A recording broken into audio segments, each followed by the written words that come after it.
Bapak-bapak, ibu, saudara-saudara sekalian yang mengikuti tayangan saya ini. Saya mengucapkan terima kasih atas kepedulian Bapak, Ibu, saudara-saudara yang mengikuti tayangan saya ini.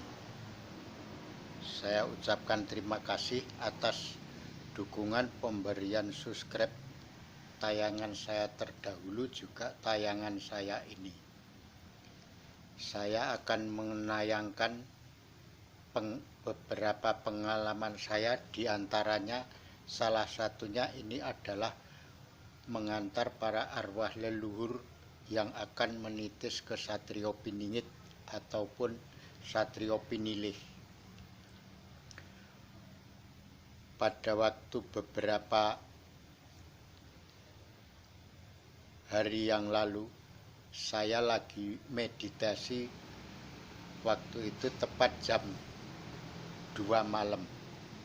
Dalam meditasi, saya kedatangan Eyang Semar, Eyang Gajah Mada, dan juga para leluhur datang untuk menemui saya, termasuk ada Begawan Ciptowening. Setelah itu saya menanyakan apa keperluan Eyang Semar datang menemui saya. Eyang Semar mengatakan bahwa saya ada petunjuk, ada panggilan untuk menghadap ke Sang Hyang Wenang, dan saya minta dukungan untuk mengantarkannya ke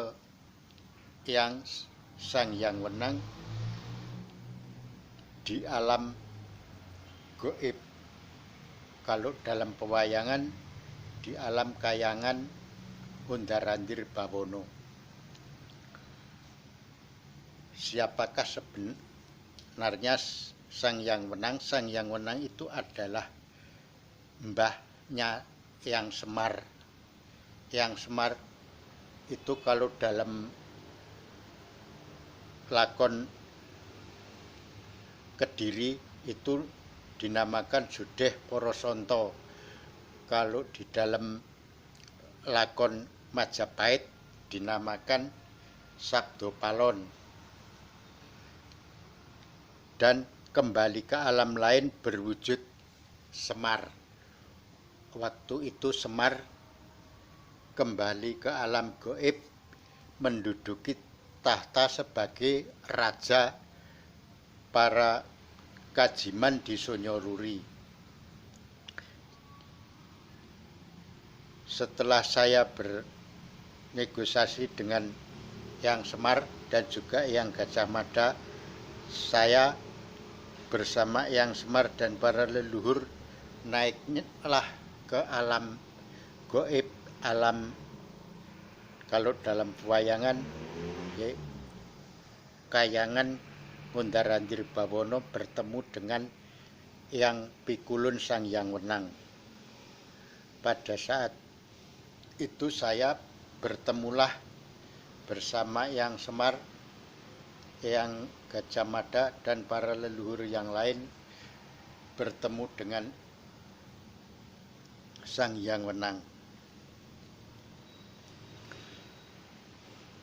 Eyang Semar mengatakan kepada Eyang Pikulun Sang Hyang Wenang, Eyang dawuh kula kapurih sowan paduka wonten wigatos punapa panjenengan animbali kula kaliyan momongan-momongan kula nalika jaman semanten. Ingsun nimbali marang jeneng sira kaki. Ing wektu iki wus tumeka titi mangsa dene para pepundhen ing tanah Jawa iku kudu manitis marang satriya ingkang wis disengker dening para dewa, yaiku sing dinarani Piningit. Sira kabeh padha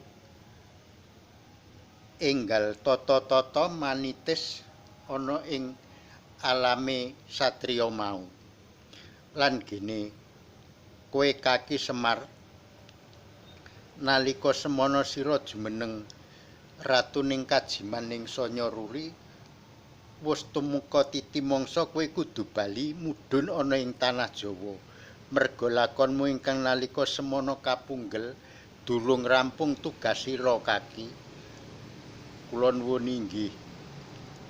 Banjur kabeh iki calon momonganira anterna manitis ana ing alam panitisan utawa ing lorong waktu.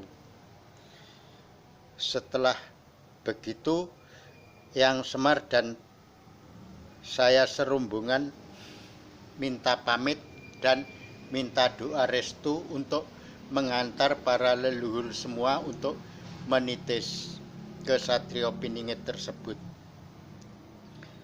Setelah saya dan Yang Semar juga para leluhur berpamitan, saya datanglah di tempat lorong waktu. Lorong waktu itu berwujud kalau dalam lautan seperti segitiga bermuda. Kalau di dalam alam gaib berbentuk lorong waktu itu seperti terowongan yang memutar. Seperti kalau di dalam seperti air yang memutar kencang sekali. Itu kalau di alam gaib. Kalau di alam manusia jagate manungso itu kalau di kepala diubun-ubun. Itu kalau di dalam jagating manungso. Tapi kalau di alaming lorong waktu itu berwujud seperti lorong yang memutar. Supaya tidak terlalu menyolok, maka kita gambarkanlah para leluhur tadi masuk ke lorong waktu, karena di situ ada lorong yang untuk masuk ke alam panitisan.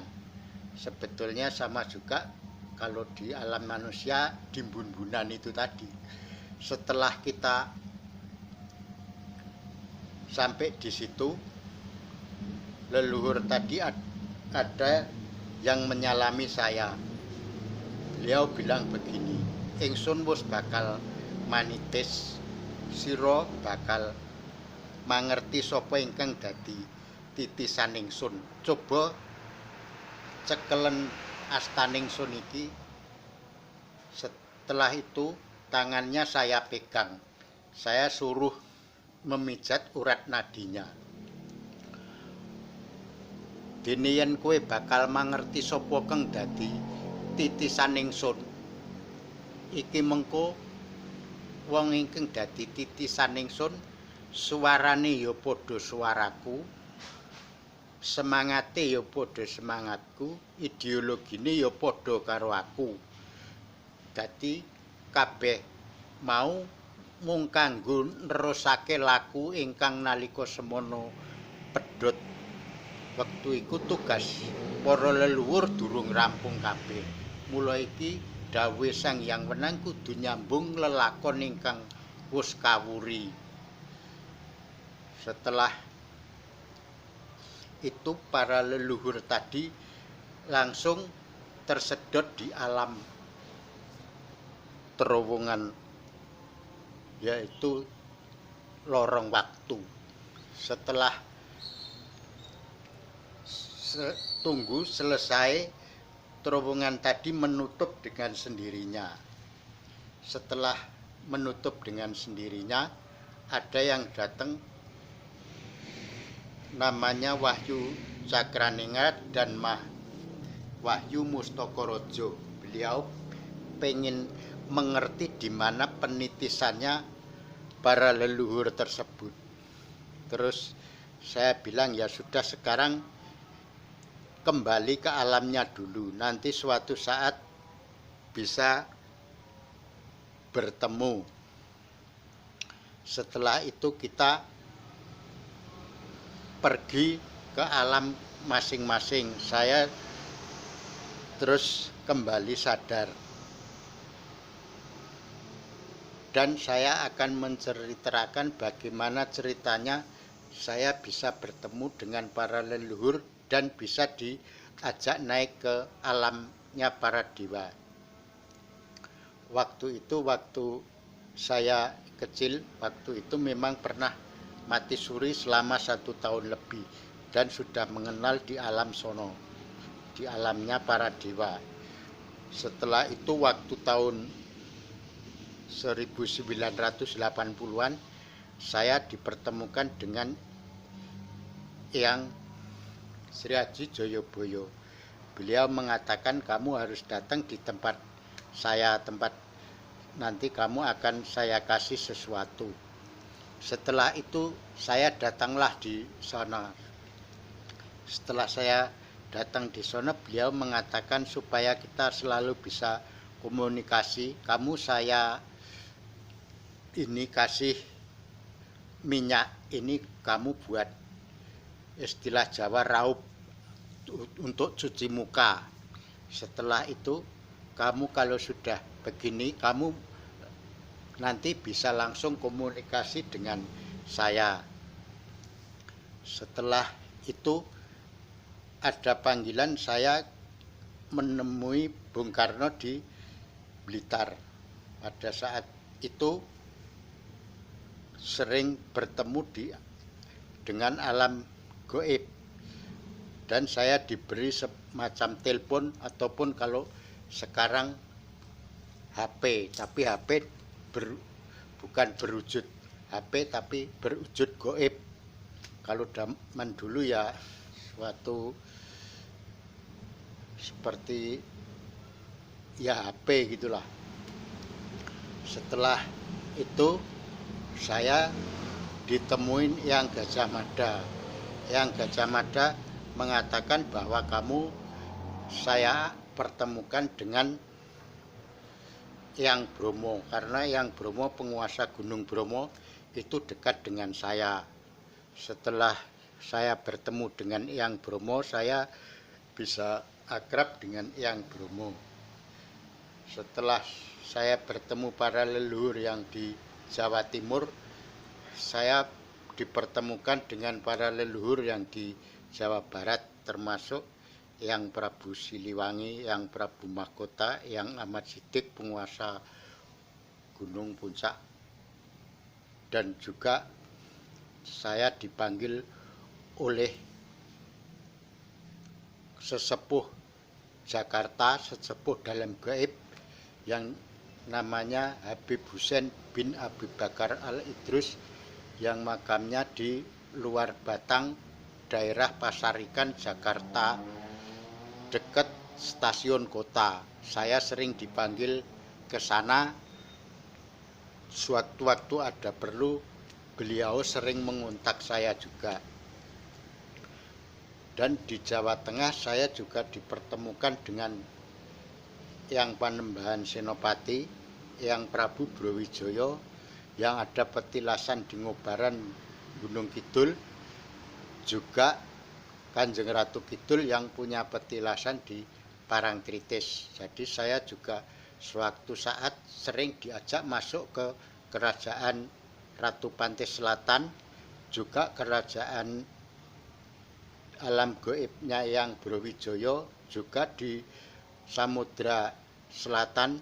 Saya juga dipertemukan dengan Sang Hyang Baruno, penguasa Laut Selatan. Demikian pengalaman gaib saya bersama para leluhur yang telah saya alami. Mudah-mudahan pengalaman saya ini yang saya ceritakan bisa bermanfaat bagi Bapak, Ibu, Saudara yang mengikuti tayangan saya ini. Saya ucapkan terima kasih atas dukungan subscribe yang diberikan kepada tayangan saya ini, juga tayangan saya sebelumnya. Terima kasih, semoga senantiasa Tuhan melindungi kita semua. Amin.